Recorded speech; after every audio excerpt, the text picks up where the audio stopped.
नमस्कार साथियों, welcome to अपनी ज्योग्राफी यूनिवर्सिटी। साथियों, आप सब लोग जानते हैं कि समय इतना तेज़ी से गुजर रहा है, इतना तेज़ी से निकल रहा है कि हर बार टारगेट बनते हैं, टारगेट बुने जाते हैं, लेकिन टारगेट पूरे नहीं होते हैं। साथियों, आप सभी ने अच्छे से होली मना ली होगी, आप सभी ने खूब होली को एंजॉय किया होगा। घर से अब वापस लौट चुके होंगे कंक्रीट के जंगलों की तरफ। तो साथियों, वापस उसी तैयारी में लग रहे होंगे आप, या जो वो सपना है जेआरएफ का, जो हर बार बुनते हैं, हर बार हाई कट ऑफ जाती है और वहाँ तक बहुत सारे विद्यार्थी नहीं पहुँच पाते हैं। और इस बार कुछ बहुत सारे नए विद्यार्थी सपना लेते हैं कि होली के बाद वापस अच्छे से दुगुनी ऊर्जा के साथ तैयारी करेंगे नेट जेआरएफ की। तो साथियों, यहाँ पर मैं भूगोल विषय के बारे में और नेट के बारे में हम बात करेंगे। जून जेआरएफ आपका जो सपना है, जुनून जेआरएफ जो आपका सपना है, उसके बारे में हम बात करेंगे कि 100 दिन में हमारे पास जितना समय बचा है उसमें कैसे आप एक उचित रणनीति के साथ एक अच्छे डिसीजन लेकर और माइनर मिस्टेक्स को कम करते हुए, एक स्मार्ट स्टडी करते हुए अपनी यात्रा को, संकल्प जेआरएफ को आप पूरा कर पाएं, उसके बारे में हम टू द पॉइंट बात करेंगे। साथियों, यूजीसी नेट जेआरएफ आप सब लोग जानते हैं कि ये एग्ज़ाम पहले इतना कॉमन नहीं हुआ करता था, लेकिन अब ये एग्ज़ाम धीरे धीरे इसका बहुत ज़्यादा सामान्यकरण हो चुका है, जनरलाइजेशन हो चुका है। क्योंकि जितना अधिक यूजीसी नेट जेआरएफ एग्ज़ाम का सामान्यकरण, जनरलाइजेशन हुआ है, उसके बाद में यहाँ पर साथियों प्रतिस्पर्धा बहुत अधिक बढ़ गई है। ठीक है, वो अब इतना आसान नहीं रहा कि मैं केवल पीवाईक्यू पढ़ के जाऊंगा और नेट कर लूंगा, मैं केवल 1.5 महीने 2 महीने पढ़ के जाऊंगा, मैं जेआरएफ कर लूंगा। साथियों, वो इस तरह नहीं रहा है। आप सब लोग जानते हैं कि अब अपना जो एग्ज़ाम है, ठीक है, आज हम माने कि अभी मान लेते हैं कि मार्च के 5 दिन गए, लगभग मान लो मार्च पूरा पड़ा है, ठीक है, और जून में आपका एग्ज़ाम है। ठीक है, मोटा मोटा अगर हम माने तो आपके पास कितने दिन है साथियों? 100 डेज है। ठीक है, मोटा मोटा हम माने कि 3.25 महीने आपके पास है, 3 महीने ही मानो आप, 90 से 100 दिन आपके पास है साथियों। इस दौरान आपकी तैयारी की दिशा, दशा, डायरेक्शन, है ना, और एक मोटिवेशन आपका, आपके अंदर क्या होना चाहिए, आपका कंटेंट क्या होना चाहिए, राइट डायरेक्शन में राइट कंटेंट आपके पास है या नहीं है। आप पढ़ रहे हैं तो टू द पॉइंट पढ़ रहे हैं या नहीं पढ़ रहे हैं, आप पढ़ रहे हैं तो एग्जाम ओरिएंटेड पढ़ रहे हैं या नहीं पढ़ रहे हैं, आप स्मार्ट स्टडी कर रहे हैं या जो इतने भारी भरकम सिलेबस को लेकर तनाव में हैं और दिशाहीन तैयारी कर रहे हैं। साथियों, ये क्वेश्चन होली के बाद जब आप वापस लौटे हैं तैयारी की तरफ, तो आपको अपने आप से करने चाहिए कि मेरी दिशा क्या है, मैं एग्जाम ओरिएंटेड कितना पढ़ रहा हूं, ये सारे क्वेश्चन आपके पास होने चाहिए। मेरी डायरेक्शन राइट है या नहीं है, मेरा हार्ड वर्क तो मैं करूंगा, कर रहा हूं लगातार, लेकिन मेरी डायरेक्शन उसके अकॉर्डिंग है या नहीं है। ये बहुत सारी चीजें हैं, है ना। क्योंकि साथियों, जीतने वाले और हारने वाले में, जीतने वाले और एग्जाम से बाहर होने वाले में बहुत बारीक सा अंतर होता है, बहुत बारीक से तरीके में अंतर होता है साथियों। उसके ऊपर हम बात करेंगे यहाँ पर। साथियों, अगर हम माने, अगर हम देखें, ट्रेंड देखें, सबसे पहले आपको जो नए विद्यार्थी, पुराने सभी विद्यार्थी जानते हैं, मैं यहाँ पर नए विद्यार्थियों के लिए बात कहूँगा कि जो नए हैं, तो नए जो विद्यार्थी हैं उनको हमेशा सबसे पहले ये देखना चाहिए कि ट्रेंड क्या चल रहा है। ठीक है, अभी ट्रेंड क्या चल रहा है, ट्रेंड के साथ पाठ्यक्रम कितना बड़ा है, पाठ्यक्रम में कितनी यूनिट है, सिलेबस कितना लंबा चौड़ा है, उस सिलेबस को कहाँ से कैसे कवर करना है, अधिकांश क्वेश्चन कहाँ से बनते हैं, है ना, क्वेश्चन कहाँ से बनते हैं, क्वेश्चन का लेवल क्या है, प्रश्नों का स्तर क्या है यहाँ पर। ठीक है, ये कुछ चीज़ें होती है। एग्जाम की डिमांड क्या, जो मैं हमेशा कहता हूँ कि, है ना, प्रश्नों का लेवल क्या है या प्रश्नों का स्तर क्या है, एग्जाम की डिमांड क्या है, ये बहुत बेसिक चीज़ें होती है ना। इस बेसिक चीज़ों को आपको समझना है कि ये सबसे पहले तैयारी शुरू करते ही उठा ली किताबें भारी भरकम, है ना, सामने रख दी और एक तनाव के माहौल में आ गए कि इतने कम समय में कैसे कर पाऊंगा। उससे पहले कुछ चीज़ें ये होनी चाहिए कि पाठ्यक्रम का सरलीकरण हो, पाठ्यक्रम को आप इजी करें, पाठ्यक्रम का सिलेबस का जनरलाइजेशन हो, पाठ्यक्रम में वो चीज़ें आप हाईलाइट करें कि जो इंपॉर्टेंट है, जो बार बार पूछी जाती है। आपने 1-2 बार, कम से कम 1 या 2 बार आपने पीवाईक्यूज निकाल लिए हो, है ना, प्रश्नों का स्तर आपने देख लिया हो, आप कहाँ स्टैंड कर रहे हैं, अपना एक स्तर क्या, आपका लेवल क्या है भूगोल में, आप शून्य से शुरुआत कर रहे हैं या रीस्टार्ट कर रहे हैं। रीस्टार्ट करने में अंतर है, शून्य से शुरुआत करने में अंतर है साथियों, है ना। मैं यहाँ पर 2 चीजें कहता हूँ कि 2 तरीके के विद्यार्थी होते हैं जो जेआरएफ की तैयारी करने वाले। ठीक है, तो नेट जेआरएफ की तैयारी करने वाले एक ऐसे विद्यार्थी होते हैं जो केवल शून्य से शुरुआत कर रहे हैं, पहली बार कर रहे हैं, भूगोल का लेवल उनका अभी 0 है। हम 0 से JRF तक का अगर हम सफ़र कहें तो वहाँ से वो स्टार्ट कर रहे हैं। तो साथियों ये जो नए विद्यार्थी होते हैं, दूसरी तरफ वो विद्यार्थी होते हैं जो कहाँ से स्टार्ट कर रहे हैं साथियों, जो रीस्टार्ट कर रहे हैं। रीस्टार्ट का मतलब है यहाँ पर कि आपने पहले नेट कर लिया है या 1-2 बार PhD क्वालिफाई हुए या 3 से 4 बारी से आप एग्जाम दे रहे हैं, लेकिन जो ये JRF का सफर है यहाँ तक आप नहीं पहुँच पा रहे हैं, वो रीस्टार्ट वाले हैं। तो साथियों है ना, आप कभी भी जो 0 से सफर स्टार्ट कर रहे हैं, शून्य से शुरुआत कर रहे हैं, रीस्टार्ट वालों से कभी कंपेयर नहीं करना है।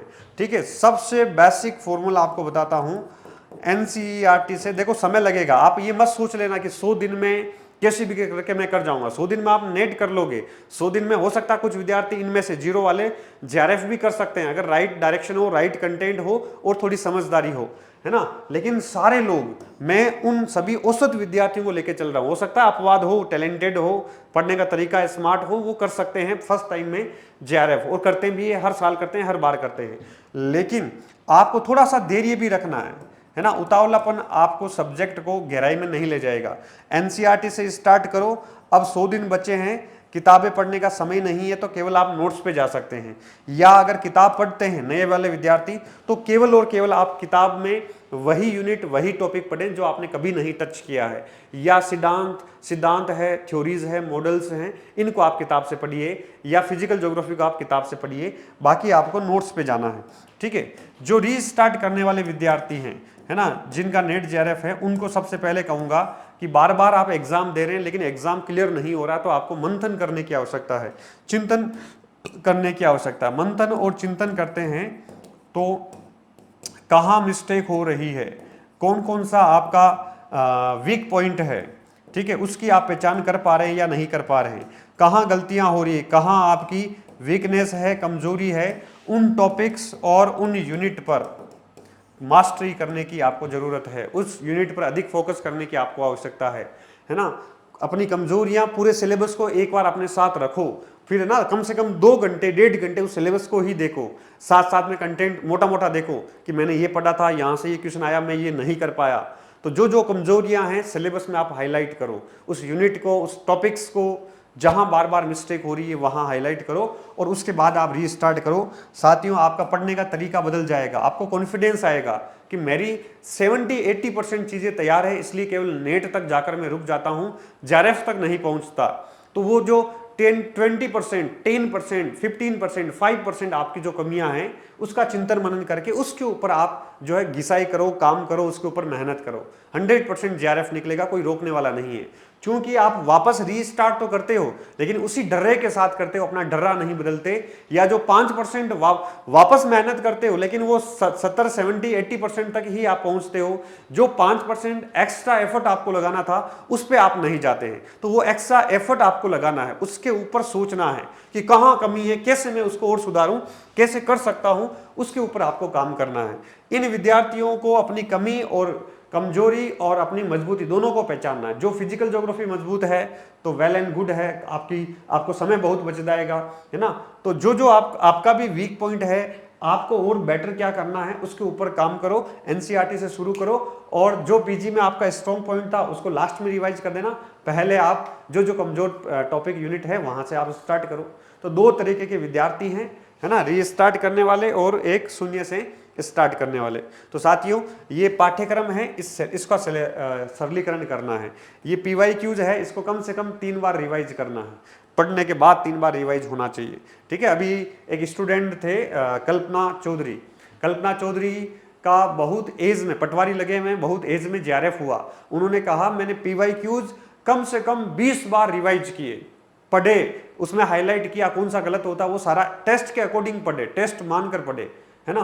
तो साथियों मैंने वापस पूछा कि आप सच बोल रहे हैं, कि सर सच बोल रहे हूं, 20 नहीं 20 से अधिक बार ही होगा, उससे कम नहीं होगा। तो साथियों सोचो, और उनसे आपका उनका JRF हुआ साथियों 38, उन्होंने एज बताई है, 38 एज है, फील्ड जॉब है पटवारी जैसी, उन्होंने कर दिया, तो आप क्यों नहीं कर सकते यार। आप सब लोग कर सकते हो, बस वो डायरेक्शन, दिशा, पकड़, है ना, एक अंडरस्टैंडिंग वो आपके अंदर होनी चाहिए। केवल मेहनत उस हिसाब से नहीं करनी है कि बस हम जो है पढ़े जा रहे हैं और घंटे पूरे कर रहे हैं, कभी नहीं, ऐसी गलती कभी नहीं करना है। सबसे महत्वपूर्ण है साथियों, आप देख रहे हो पिछले 2-3 बार से अगर हम देखें, पिछले 2-3 बार से अगर हम देखें तो नेट की जो कट ऑफ है धीरे धीरे है ना, ग्रेजुअली ये बढ़ रही है, और बहुत इस बार की जो कट ऑफ है अब तक की सबसे हाईएस्ट कट ऑफ रही है साथियों, इतनी हाईएस्ट कट ऑफ कभी नहीं रही है। तो इसके कारण क्या है, देखो सिंपल सीधे कारण है। इसका कारण है कि कंपटीशन बढ़ रहा है, भीड़ बढ़ रही है, लोग बहुत अधिक पढ़ रहे हैं, लोग बहुत अधिक जागरूक हो गए हैं, जागरूकता बढ़ गई है नेट जेआरएफ के प्रति, स्कॉलरशिप के प्रति। तो नए विद्यार्थी आ रहे हैं, नया जोश है, नया जुनून है, पढ़ने का तरीका अलग है उनका, ठीक है। अब पहले क्या होता था कि जैसे ठीक है पीवाईक्यू पढ़ के नेट कराए, पीवाईक्यू पढ़ के जो है चीजें और कर ली, और थोड़ा सा एक्स्ट्रा पढ़ के जेआरएफ कराए। लेकिन साथियों पहले बुक्स थी, कंटेंट नहीं था, है ना, एग्जाम ओरिएंटेड कंटेंट नहीं था, किताबें तो भरमार थी, लेकिन नेट के अकॉर्डिंग कंटेंट नहीं था। वो विद्यार्थियों को बहुत बेहतरीन तरीके से कंटेंट मिल रहा है, विद्यार्थियों के पास नोट्स नहीं थे, विद्यार्थियों को नोट्स अवेलेबल हो गए, अच्छे से पूरा सिलेबस 100% कवर करवाने वाले टीचर नहीं थे, है ना, वो नोट्स मिल गए, वो टेस्ट मिल गए, वो क्लासेस, वो टीचर मिल गए। अब इतना अधिक, है ना, डिसेंट्रलाइजेशन हो गया है, पढ़ाने का लोकतांत्रिकरण हो गया। पहले दिल्ली में 1-2 लोग ही पढ़ाते थे, अब हर जो है आपको स्टेट में अच्छे अच्छे टीचर आपको मिल जाएंगे, है ना। तो इतना सारा जो डिसेंट्रलाइजेशन क्लासेस का, कंटेंट का, टेस्ट का, नोट्स का हुआ है, उसकी वजह से नेट एग्जाम बहुत आसान हुआ है। प्लस हर बार इतने सारे विद्यार्थी निकल रहे हैं, तो वो आपके अपने आसपास के माहौल को मोटिवेट कर रहे हैं, उनसे उनको प्रेरणा मिल रही है, क्या यार ये कर सकता तो मैं भी कर सकता हूँ, ये कर सकती है तो मैं भी कर सकती हूँ, है ना। वो प्रेरणा, वो मोटिवेशन मिल रहा है। और सबसे बड़ा जो मोटिवेशन है वो किसका है, स्कॉलरशिप का है।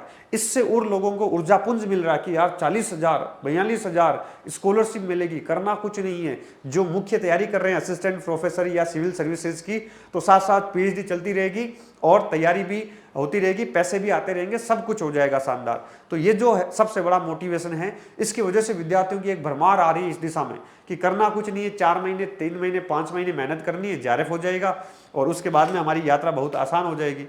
समझ रहे हैं आप। तो इतनी चीजें जब आसान हो जाती है तो भीड़ एक उसी दिशा में आगे बढ़ती है। समझ रहे हैं आप। तो वो भीड़ एक दिशा में आगे बढ़ती है तो वहां पर कंपटीशन बढ़ता है, नए विद्यार्थी आते हैं, है ना, नए विद्यार्थी आते हैं। नए विद्यार्थियों को पढ़ने का तरीका अलग है, सोचने का तरीका अलग है, अंडरस्टैंडिंग करने का तरीका अलग है। तो उसकी वजह से भी कंपटीशन बढ़ रहा है, पेपर का लेवल तो बढ़ रहा है, उसकी वजह से भी हाई कट ऑफ है, पेपर का स्तर भी बढ़ रहा है, अलग अलग क्वेश्चंस की फ्रेमवर्क चेंज हो रही है, उसकी वजह से साथियों कट ऑफ हाई हो रही है यहाँ पर। ये सारी चीजें हैं। तो इस सिनेरियो को, इस ट्रेंड को ध्यान में रखते हुए आपको तैयारी करनी है साथियों। 100 दिन के मास्टर प्लान पे बात करें, मुझे लगता है कि नए विद्यार्थियों को देखो पुस्तकें पढ़नी ही चाहिए। पुराने वाले रीस्टार्ट वाले जिन्होंने सविंदर सिंह 5 बार 4 बार 3 बार 2 बार अच्छे से पढ़ रखी है ना, भौगोलिक चिंतन पढ़ रखी है, कुछ कुछ किताबें पढ़ रखी है जो इंपॉर्टेंट कोर एरिया भूगोल का, अगर वो आपने सारी पढ़ रखी है तो आपको बहुत ज़्यादा प्रमाणित पुस्तकों पर जाने की आवश्यकता नहीं है। लेकिन मैं फिर भी कहूँगा, मैं फिर दोहराऊंगा कि जेआरएफ के सपने के लिए आपको यहाँ पर टू द पॉइंट जो किताबें हैं, जहाँ से डायरेक्ट क्वेश्चन बनते हैं, वो किताबें, प्रमाणित पुस्तकें, ऑथेंटिक किताबें आपको पढ़नी चाहिए। ठीक है, पढ़नी चाहिए। और पढ़ने में आपको सिलेक्टिव पढ़ना चाहिए। सिलेक्टिव का मतलब है एक बहुत बड़ी पुस्तक है ना, बहुत बड़ी पुस्तक है, लेकिन उस पुस्तक में आपकी काम की चीज क्या है, आपको सेलेक्ट करना पड़ेगा। पूरी किताब लेके बैठ गए कि मैं पूरी जनसंख्या भूगोल पढ़ने बैठ गया, पूरी जनसंख्या भूगोल पढ़ रहे हैं, आरिस साधना पढ़ रहे हैं, तो 3 महीने 100 दिन इसी में एक किताब में निकल जाएंगे। लेकिन उसमें से जो क्रक्स क्या है कि उसमें से केवल मुझे डेमोग्राफिक ट्रांजिशन, है ना, डेमोग्राफिक ट्रांजिशन मॉडल को देखना है, मुझे मोलथस के मॉडल को देखना है, मान लीजिए मुझे केवल किस्टोलर के मॉडल को किताब से देखना है और समझना है, मुझे वेबर के मॉडल को देखना है, ऐसी कुछ सिलेक्टिव चीजें आपको करनी पड़ेगी। पूरी किताबें लेके बैठ गए तो कम से कम 20-25 किताबें हैं, पूरा होगा ही नहीं। लेकिन सिलेक्शन आपको ही करना पड़ेगा। ये चिंतन मनन से होगा कि आपका लेवल क्या है, वो सिलेक्शन आपको करना पड़ेगा कि मुझे कितना पढ़ना है, कितने पेज पढ़ने, इस किताब से कितने टॉपिक पढ़ने। किताबें सारी आपके पास होनी चाहिए, है ना, किताबें ही अथाह ज्ञान है। ठीक है, और ये चीजें आपको करनी चाहिए, इतना ही पढ़ना चाहिए सिलेक्टिव, ताकि आप 100 दिन में कम से कम मान लो 20-30 दिन या एक महीने में मोटा मोटा सारी यूनिट से जो जो इंपॉर्टेंट थ्योरीज, टॉपिक, मॉडल है वहां से आप गो थ्रू हो जाओ। बुक्स में क्या लिखा है मोटा मोटा आपके एक माइंडसेट में हो, उसके आसपास से क्वेश्चन बनेंगे तो आप उसको हैंडल कर पाओगे। नोट्स तो सभी विद्यार्थी पढ़ते हैं, सभी पढ़ के जाएंगे, लेकिन एक्स्ट्रा एडवांस वो होगा जिसने अंडरस्टैंडिंग किताबों से पढ़ के और अच्छे से की है ना, और बढ़िया से की है। नोट्स यहां पर विस्तार के साथ, है ना, कभी भी आप नेट के नोट्स कभी भी शॉर्ट वाले मत पढ़ना, कहीं से भी शॉर्ट वाले मत पढ़ना। लास्ट में मैं भी देता हूं, लेकिन वो कीवर्ड के रूप में होते हैं, वो लास्ट में होते हैं कि 10 डेज बचे हैं तो अब इनको रिवाइज करके चले जाओ। लेकिन स्टार्टिंग में आपको विस्तार से नोट्स पढ़ना है, ठीक है, विस्तार से नोट्स पढ़ना ही है। मान लीजिए इसमें आप 30 दिन लगाते हैं, है ना, एक महीना आने वाले, एक महीने तक आप प्रमाणित पुस्तकें मोटा मोटा फटाफट देख सकते हो। लेकिन अगले यहां पर साथियों, ठीक है, 30 दिन ये हो गए, अगले यहां पर ये 30 दिन जो है, इन 30 दिन में आपको अच्छे से नोट्स को कम से कम, अभी नोट्स देखो पुराने विद्यार्थी जो रीस्टार्ट कर रहे हैं उनके पास मेरे नोट्स हैं, ठीक है, और अभी नोट्स को मैं शानदार अपडेट कर दिया है, थोड़ा सा और चेंजेस मुझे लगेंगे तो 15 दिन 10 दिन और लगेंगे नोट्स को आने में, ठीक है। तो जो नोट्स आएंगे तब तक आप किताब पढ़ लो, है ना, वो जो नोट्स आएंगे उनको कम से कम आपको, है ना, 30 दिन में आपको कम से कम 2 बार अच्छे से रिवाइज करना है, बहुत बेहतरीन क्वालिटी के साथ रिवाइज करना है जो भी। और मेरे नोट्स नहीं, आपने सेल्फ से बना रखे हैं, वेल एंड गुड, उसके अलावा तो कोई, मतलब जितना मक्खन आप खुद डालते हैं उससे अलावा तो कोई बढ़िया है ही नहीं। तो जो आपने सेल्फ बना रखे हैं उसको 2 बार आपको रिवाइज करना है साथियों, बहुत महत्वपूर्ण है। 60 दिन में प्रमाणित पुस्तकों सहित नोट्स को 2 बार रिवाइज करना है, ठीक है, और पूरे सिलेबस को कवर करते हुए करना है। ये छोटी टास्क नहीं, ये बहुत बड़ी टास्क है, बहुत बड़ी टास्क है। एक वेल मैच्योर, एक सीरियस गंभीर विद्यार्थी ही इसको अच्छे से, है ना, जो मैं टारगेट दे रहा हूं या जो बता रहा हूं वो कवर कर पाएगा, ठीक है। और जो बहुत अधिक डिसिप्लिन के साथ होगा, जो बहुत अधिक कंसिस्टेंसी के साथ, निरंतरता के साथ पढ़ेगा, वही कर पाएगा, ठीक है। आगे चलते हैं कि चूंकि साथियों लास्ट के जो हम माने यहां पर कि 30 दिन और माने कि ये 60 दिन हो गए, लगभग 30 दिन और मानो आप, इस 30 दिन में आपको क्या करना है, इनको तो एक बार और रिवाइज करना है। साथ में यहां पर देखो मुख्य नोट्स जो आप पढ़ रहे हैं 2 बार, इनको भी पूरा एक बार और रिवीजन, और साथ में इन विस्तारित नोट्स के साथ आपको कुछ शॉर्ट नोट्स आपको बनाने हैं। इनको कम से कम साथियों 3 बार रिवाइज करना है। एग्जाम तक, पूरे एग्जाम तक कम से कम आपको 5 से 6 बार रिवीजन होना चाहिए। कितनी बार? 5 से 6 बार, क्योंकि केवल शॉर्ट नोट्स ही नहीं चलेंगे, इसके साथ में आपको सबसे महत्वपूर्ण जो रामबाण है, जो हथियार है अंडरस्टैंडिंग करने का, चीजों को समझने का, ये रामबाण PYQ आपको साथ साथ में करते रहना है, साथ साथ में करते रहना है। ये डेली खाना खाने की तरह है ना, PYQ डेली खाना खाने की तरह है, इसको कभी आप चूक नहीं सकते, है ना। ठीक है, कोई मजबूरीवश 1-2 दिन का उपवास सब लोग करते हैं, उपवास में कभी भूल गए तो अलग बात है, लेकिन ये खाने की तरह इसको PYQ को अपना लेना है, इतनी प्रैक्टिस करनी है और यूनिट के साथ साथ करनी है। जो यूनिट पढ़ रहे हैं उसी यूनिट का, जो टॉपिक पढ़ रहे हैं उसी टॉपिक का आप PYQ करो, केवल उसी टॉपिक का। मान लीजिए क्रिस्टोलर की थ्योरी पढ़ रहे हैं, मोल्थस की थ्योरी पढ़ रहे हैं, केवल मोल्थस क्रिस्टोलर से मान लो पिछले 5 साल में कौन कौन से क्वेश्चन पूछे गए, केवल वही 10-20 क्वेश्चन उस थ्योरी के साथ पढ़ो। अब ये भी बड़ा टास्क है कि ये कैसे होगा, है ना, टॉपिक वाइज तो PYQ एक साथ मिलते ही नहीं है। वो काम मैं कर दूंगा, वो मैं कर रहा हूं, थोड़ा समय लगेगा, महीने भर में वो काम जो है मैंने कर दिया लगभग, ठीक है, लेकिन वो बहुत पेंडिंग छोड़ दिया मैंने, वापस मैं उसमें लगूंगा, वो मैं एक साथ करके आपको दे दूंगा, ठीक है। और आगे आता है टेस्ट। टेस्ट में क्या होता है कि जितना आपने पढ़ा, पूरी यूनिट पढ़ी, उस पूरी यूनिट का आप जाके टेस्ट दे दो, है ना, जो जो यूनिट आपने पढ़ी, क्योंकि टेस्ट सीरीज में, नेट की टेस्ट सीरीज में शेड्यूल के साथ कोई विद्यार्थी नहीं चलता है, लेकिन जिन जिन विद्यार्थियों ने टेस्ट पढ़ा, उसके मतलब जो यूनिट पढ़ी, पूरी यूनिट का जाके होल यूनिट का आप टेस्ट देते रहो, वीकली देते रहो, 3 दिन से अपना जो भी शेड्यूल बना रखा है उसके साथ देते रहो, ठीक है। तो वो तो खाने की तरह साथ साथ पैरेलल चलता रहेगा और इस चीज को आप साथ साथ में चलाते रहो, है ना। बस यही एक सिंपल सा सीधा सा तरीका है। अब बोलते हैं कि राइट डायरेक्शन कैसे होगी, राइट कंटेंट क्या होगा।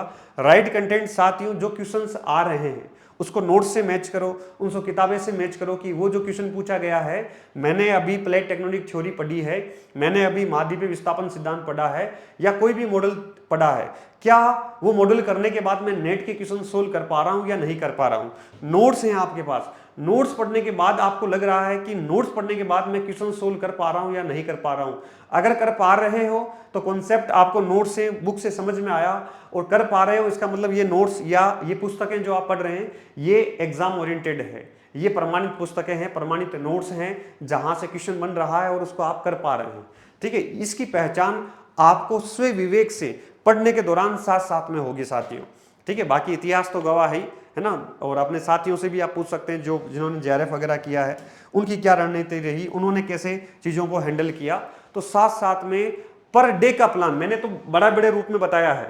पर डे का प्लान आपका भूगोल का कम से कम साथियों, भूगोल का कम से कम 8 से 9 घंटे केवल भूगोल का होना चाहिए, ज़्यादा नहीं है ये जेआरएफ के लिए। मत बोल देना कि सर आपने हवा में बता दिया, हवा में कुछ नहीं है ना। 8 से 9 घंटे और 4 घंटे, 3 से 4 घंटे, टोटल कितना बता रहा हूँ, लगभग 13-14 घंटे। और 13-14 घंटे केवल विद्यार्थी जो जॉब में नहीं है, जिसका कुछ काम नहीं है, वो 13-14 घंटे निकाल सकते हैं। 8 घंटे नींद के मानो पर्याप्त। ठीक है, 8 घंटे नींद के मानो तो कितने घंटे होते हैं पीछे, फिर भी आपके पास 16 घंटे बचते हैं। 16 में से मैं कह रहा हूं कि 13-14 आप नहीं निकाल पाओ तो एटलीस्ट 8 घंटे से 9 घंटे ये निकालो, 3 घंटे पेपर 1 को दो आप। ठीक है, तो कितने घंटे हो गए, 12 घंटे। तो 14 घंटे, 16 घंटे मतलब 8 घंटे नींद के हो गए, मान लीजिए 12 घंटे आपके पढ़ाई के हो गए, है ना, 8 घंटे नींद के हो गए, 20 घंटे। अब 4 घंटे में आप जो भी फोन चलाना है ना, किसी से बात करनी है, अपनी वाइफ से बात करनी है, अपने यार दोस्तों से बात करनी है, जिससे भी बात करनी है ना, खाना पीना नहाना धोना है, ये सब 4 घंटे में वेल मैनेज हो जाता है। ठीक है, तो 12 घंटे कम से कम आपकी एफिशिएंसी आनी चाहिए इन सारे टॉपिक को लेकर, नहीं तो कोई मतलब नहीं है। इतनी हाई कट ऑफ में नहीं कर पाएंगे आप, गारंटी है, जेआरएफ नहीं कर पाएंगे। कर पाएंगे 1 या 2 लोग कर पाएंगे साथियों। क्यों 1 या 2 कर पाएंगे, क्योंकि उनका लेवल, उनकी कंडीशन, उनका व्यक्तिगत स्तर अलग है। मैं एक औसत, जो मेरा जैसा विद्यार्थी है, जिन्होंने जो भी पाया है मेहनत से पाया है, ऐसा विद्यार्थी है, कोई सुपर टैलेंट नहीं है, कोई है ना, कोई सोने का चम्मच लेके पैदा नहीं हुए। तो मेरे जैसा जो विद्यार्थी है, जो औसत है, ना बिलो है ना अपर है ना, औसत विद्यार्थी घिसता जो है वो गोल हो जाता है। तो साथियों आपको भी यहाँ पर इतनी मेहनत करनी ही है ना, करनी ही पड़ेगी। ठीक है साथियों, टॉपर्स की मतलब जो टैलेंटेड है, जो 1 महीने पढ़कर जेआरएफ निकाल देते हैं, उनको मैं उनके लिए ये मतलब ये स्ट्रेटजी है ही नहीं। ये स्ट्रेटजी, ये रणनीति उन्हीं के लिए है, ये मास्टर प्लान जो औसत विद्यार्थी है ना, जो घिसता है, जो रोज पढ़ता, जो मेहनत करता, मेहनत के बल पर ला रहा, टैलेंट के बल पर नहीं, है ना। तो मेहनत से हर बड़ी दीवार को तोड़ा जा सकता है, मेहनत से हर बड़े पहाड़ को तोड़ा जा सकता है। माउंटेन दे मांझी बनकर आप पहाड़ को तोड़ सकते हैं। ठीक है साथियों, उसी दौरान मतलब उसी तैयारी के दौरान उसी भाव के साथ आपको चीजों को सोचना है। ठीक है, अगर हम मोटा मोटा देखें, यहां पर 10 यूनिट है और आपके पास 10 डे है। मोटा मोटा अगर देखें 10 यूनिट है, 10 दिन आपके पास है। 10 दिन में देखो कुछ यूनिट ऐसी है, जैसे यूनिट 9 है ना, जो सबसे बड़ी भारी भरकम है। यूनिट 10 सॉरी, हाँ यूनिट 9। ठीक है, यूनिट 9 सबसे अधिक, जो जियो स्पेशल टेक्निक्स है ना, जियो स्पेशल, ठीक है, टेक्निक्स है। तो ये जो यूनिट है ये सबसे बड़ी यूनिट है, इसमें बहुत समय लगता है, डर भी लगता है, कंटेंट अच्छा नहीं होता है, चीज़ें समझ में नहीं आ पाती है, 10 दिन में प्रॉपर नहीं हो पाता है पहली बार जो पढ़ रहे हैं विद्यार्थी। ठीक है, यूनिट 9 है। एक यूनिट जो है फिजिकल ज्योग्राफी के तीनों एनवायरमेंट मतलब ओशनोग्राफी को छोड़ दो तो 2 पार्ट फिजिकल ज्योग्राफी के बड़े है ना, ये जियोमॉर्फोलॉजी और क्लाइमेटोलॉजी, ये दोनों बड़े टफ हैं। Tough in the sense time taking है, वो टाइम लगेगा। ठीक है, इसके साथ एनवायरमेंट है, इसमें टाइम लगता है, इसके साथ जो भौगोलिक चिंतन है इसमें टाइम लगता है। ठीक है, तो ये कुछ यूनिट ऐसे भारी भरकम में बड़ी है। ज्योग्राफी ऑफ इंडिया है, इंडियन ज्योग्राफी को पढ़ने में समय लगता है। तो कुछ ये भारी यूनिट है जिसमें आपको एक यूनिट को हो सकता है 12 दिन देना पड़े, 13 दिन देना पड़े, 100 दिन आपके पास है। तो कम से कम ये मान के चलिए कि आपको एनी हाउ 10 दिन में उस यूनिट को विथ है ना, एक यूनिट को विथ 2 टाइम रिवीजन आपको यहां पर पूरा कर देना है। ठीक है, तो ये टास्क है, ये मिशन है साथियों। अपने आप को जब तक मिशन मोड में नहीं लाओगे, अपने आप को जब तक मिशन मोड में नहीं लाओगे, तब तक आपकी तपस्या पूरी नहीं होगी। तपस्या पूरी हो भी जाएगी तो तपस्या का जो लक्ष्य है वो पूरा नहीं होगा साथियों। अपने आप को पूरा एकदम उद्वेलित, मतलब उद्वेलित का मतलब नेगेटिव नहीं, उद्वेलित पॉजिटिव ऊर्जा के साथ अपने आप को तरंगित करना है, पॉजिटिव ऊर्जा के साथ, तभी हो पाएगा साथियों, नहीं तो नहीं हो पाएगा। ठीक है, तो देखो समय दिखा दिया है आपको आईने में कि इतना कम समय है। हर क्षण, हर पल, हर मिनट आपके लिए यहां पर बहुत कीमती है।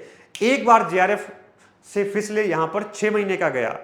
6 महीने आपके जीवन का जो वर्तमान का समय है ये बहुत इंपॉर्टेंट है। हो सकता है 6 महीने में परिस्थिति बदल जाए, हो सकता है 6 महीने में कोई बड़ा एग्जाम, बड़ी भर्ती कोई दूसरी आ जाए, उससे आप वंचित रह जाओ, असिस्टेंट प्रोफेसर की वैकेंसी आ जाए, बहुत सारी चीजें हो सकती है। ठीक है, बहुत सारी चीजें हो सकती है। तो साथियों, इन सारी चीजों पर आपको अच्छे से देखना है। मेरी तरफ से ये छोटा सा एक रणनीतिक रूप से प्लान था। हालांकि प्लान ये सबको पता होता है, इसमें विशेष कुछ नहीं था, लेकिन जब बताया जाता है, जैसे है ना, कहते हैं ना हनुमान जी में उड़ने की शक्ति थी, लेकिन वो उसको भूल चुके थे। जब उनको बता दिया तो तुरंत उड़ के श्रीलंका पहुंच गए मां सीता के पास, है ना। तो वही बात हम जैसे टीचर जो है वो रोज हर 2-3 महीने से कि भैया ये ऐसा ऐसा तरीका है, इससे पढ़ लो, तो वो विद्यार्थी को याद आ जाता है वापस। सब अंदर छुपा हुआ है, कोई भी नई चीज नहीं है, और आप सब लोग सब जानते हैं, लेकिन वही है कि वापस जो है आपको जगाना पड़ता है। अरे भाई उठ, है ना, लग जा वापस, समय देख ले, बहुत कम है ना। कहीं ना कहीं विद्यार्थी जीवन ऐसा ही है, कहीं ना कहीं, है ना, भटकाव का दौर रहता है, तो भटकाव में फंस जाते हैं। तो वो याद दिलाने का काम कर रहे हैं, सिर्फ इतना सा ही बस। ठीक है साथियों, तो लग जाइए अच्छे से, समय बहुत कम है। मेरी तरफ से जो प्रयास है क्लासेस के रूप में, भूगोल जुनून जेआरएफ बैच, तो जुनून जेआरएफ बैच अपना नया बैच चल रहा है साथियों। ठीक है, इसमें काफ़ी क्लासेस हमने कर ली और हम फास्ट करेंगे। इसके अलावा देखो, सबसे बड़ी डिमांड है, मैं वापस जवाब दे दूं, आप सब लोग हमारी टीम को बहुत परेशान कर रहे हैं। परेशान नहीं, वो आपकी अधिकार है ना। टीम मुझे परेशान करती है कि सर कब आएगा नोट्स। तो अभी मैं होली पे घर था, है ना, 3-4 दिन, तो समय बहुत पारिवारिक काम थे, पारिवारिक जिम्मेदारियां थी, क्योंकि पिताजी जी के जाने के बाद बहुत सारे काम मुझे करने पड़ते। पहले मैं साल में 2 बार जो है घर जाता था, होली दिवाली मान लो, बहुत कम जाता था। अब मुझे 1 महीने में 2 बार जाना पड़ता है, पारिवारिक काम, पिताजी के जाने के बाद माताजी, दादा दादी, उन सब की बीमारियां दिखाना, हॉस्पिटल, ये वो, घर के काम, आप समझ सकते हैं। तो समय कम मिल पा रहा है इसलिए। और मैं इन नोट्स को, जो ऐतिहासिक नोट्स हैं अपने, इनको मैंने इतना अधिक सुधारा है और अधिक इंप्रूव किया है, अपडेट किया है। तो क्या अपडेट करते हैं तो बहुत सारी किताबें पढ़नी पड़ती हैं, है ना, बहुत समय लगता है, इसलिए मैंने इसको होल्ड कर रखा है, रोक रखा है। जैसे जैसे समय मिल रहा है वैसे तैयार कर रहा हूं, लेकिन अब फाइनल स्टेज पे है, फाइनल टच दे रहा हूं इनको। ठीक है, ये 10-12 दिन, 15 दिन में आपके पास जितना जल्दी हो सके, है ना, हो सकता है 12 से 18 दिन भी लग जाए, 20 दिन भी हो जाए, 20 से ज़्यादा नहीं होंगे, ये मेरा वादा मान लीजिए, या जो भी है मेरा कमिटमेंट मान लीजिए, तो वो पूरा करने का मैं प्रयास करूंगा। ठीक है, एक चीज इसके साथ और कर रहा हूं, वो भी जल्द आपको सौगात मिल जाएगी। मैंने बीच में आपको बता दिया है कि जब भी टॉपिक पढ़ेंगे तो सारे टॉपिक के क्वेश्चन आपके सामने होंगे। ऐसा एक प्रयास और कर रहा हूं, हो सकता है उसमें थोड़ा समय लग जाए। ठीक है साथियों, चलिए आप सभी को ऑल द बेस्ट, स्वस्थ रहिए, मस्त रहिए, अच्छे से राइट डायरेक्शन के साथ राइट कंटेंट को पढ़ते रहिए साथियों, एग्जाम ओरिएंटेड पढ़ते रहिए, और बिना बर्डन के, बिना तनाव के, हंसी खुशी के साथ, स्माइल के साथ पढ़ते रहिए। चलिए आप सभी को ऑल द बेस्ट। जेआरएफ करेंगे, मिलके करेंगे, बहुत बेहतरीन तरीके से करेंगे। ठीक है, जो नए विद्यार्थी हैं ऐप डाउनलोड कर लेना, और जो अपना टेलीग्राम चैनल है उस पर आप जुड़ जाइएगा, वहाँ पे कंटेंट अपडेट वगैरह जो भी है वो सारी सुविधा आपको मिलती रहती है। ठीक है साथियों, चलिए, थैंक यू, गुड लक।